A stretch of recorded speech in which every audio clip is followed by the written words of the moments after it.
한국의 K2 흑표 전차를 차기 전차로 선택한 페루의 군 관계자들은 태국에서 들려온 충격적인 소식에 안도의 한숨을 내셨을 겁니다. 페루가 과거 도입을 심각하게 고려했던 중국산 주력 전차 VT-4가 태국군이 운용하던 중 치명적인 결함을 드러냈기 때문입니다. 12일 디펜스 블로그에 따르면 태국 육군이 운용 중인 중국제 VT-4 전차가 캄보디아 국경 인근 분쟁 지역에서 작전을 수행하던 중 주포가 파열되는 사고를 겪었습니다. 공개된 정보에 따르면 해당 전차는 캄보디아군 진지를 향해 직접 사격 임무를 수행하던 중 125mm 주포가 파열됐습니다. 포신이 산산조각 나면서 전차의 가장 강력한 무장이 무력화됐을 뿐 아니라 현대 기갑전의 핵심인 사격 통제 시스템과 레이저 경보 수신 시스템까지 연쇄적으로 파손됐습니다. 사실상 전차로서의 기능을 완전히 상실한 전투 불능 상태에 빠진 겁니다.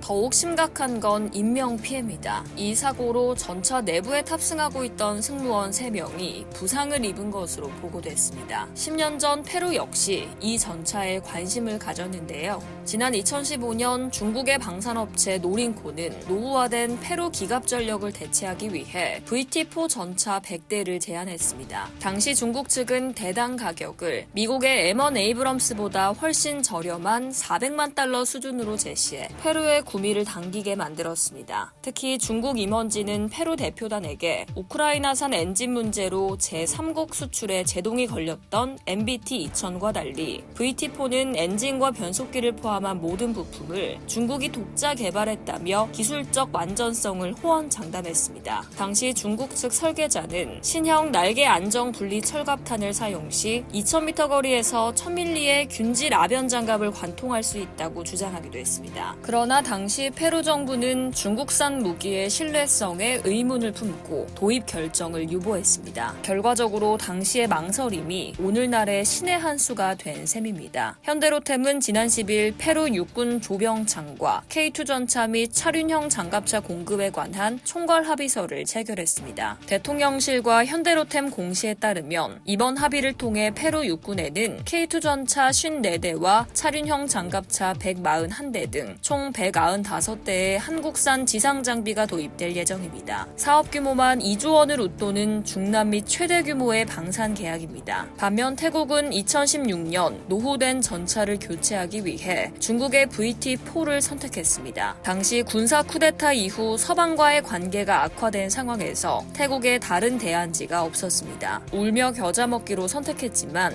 그 결과는 참담했습니다. 이상 K디펜스였습니다.